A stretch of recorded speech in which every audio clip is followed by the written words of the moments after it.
Затримали за фото та відео, які ображали російських військових. Окупаційні силовики вдерлися до оселі Євгена Кравченка в Білогірському районі Криму. Чоловіка повалили на землю, а тоді вивезли в невідомому напрямку камуфльовані росіяни з поліцейського спецпідрозділу. Пояснили це тим, що дописи у соцмережі ВКонтакті, які робив затриманий, дискредитували та ображали російську владу та воєнних злочинців. Кравченка можуть покарати штрафом чи навіть арештом.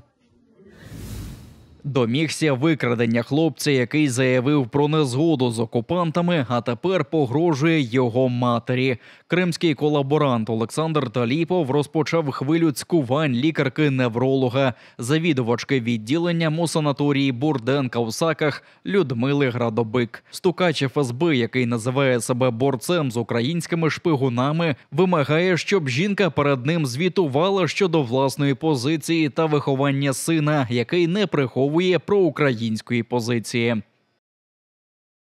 А военнослужащие РФ проходят реабилитацию в санатории? Если да, их данные никуда не сливают?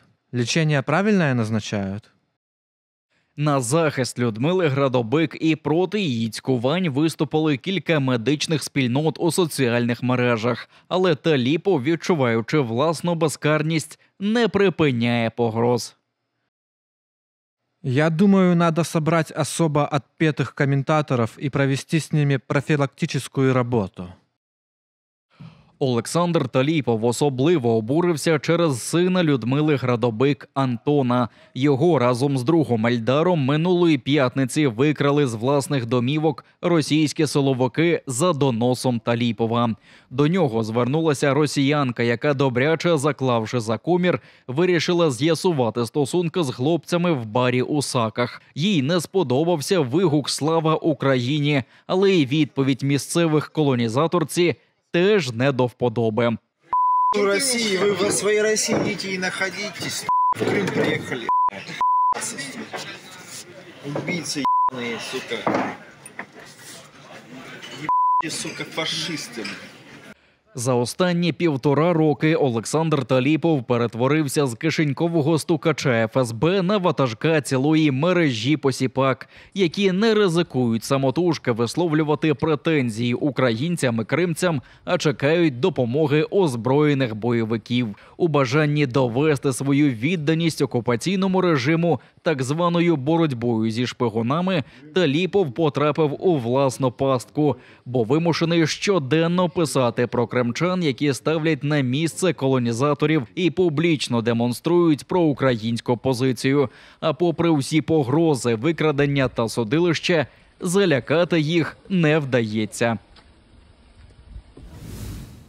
Російські пропагандисти похизувалися школою для операторів безпілотників в окупованому Криму. Вони запевняють, що охочих пройти 3-тижневий курс більше, ніж вільних місць. Їх безкоштовно навчають пілотуванню, складанню, розбиранню БПЛА та теорії з фізики, щоб підібрати потрібну антенну під конкретну частоту і знати, як працюють засоби радіоелектронної боротьби. Місце розташування центру з невигадливою назвою «Кримський безпілотник» старанно приховують. Відомо, що окупаційна влада Севастополя обіцяла зробити в місті центр виробництва безпілотників, а розробляти їх мали в місцевому університеті. Власне, в липні ватажок росіян Владимир Путін особисто дав указівку створити у Севастополі центр підтримки проєктування, випробувань, виробництва та підготовки до сертифікації безпілотників. Однак терміни створення центру відсунули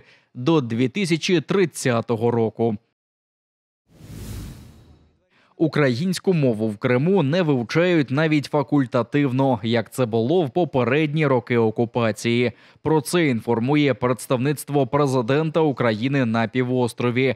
Попри те, що окупаційна влада проголосила українську та кримсько-татарську державними мовами в Криму, їх послідовно вичавлюють із системи освіти на півострові. Ба більше, після початку повномасштабного вторгнення окупанти та їхні служки посилили боротьбу з українською. Відомо про щонайменше 21 випадок, коли жителі Криму поставали перед окупаційним судом за прослуховування українських пісень.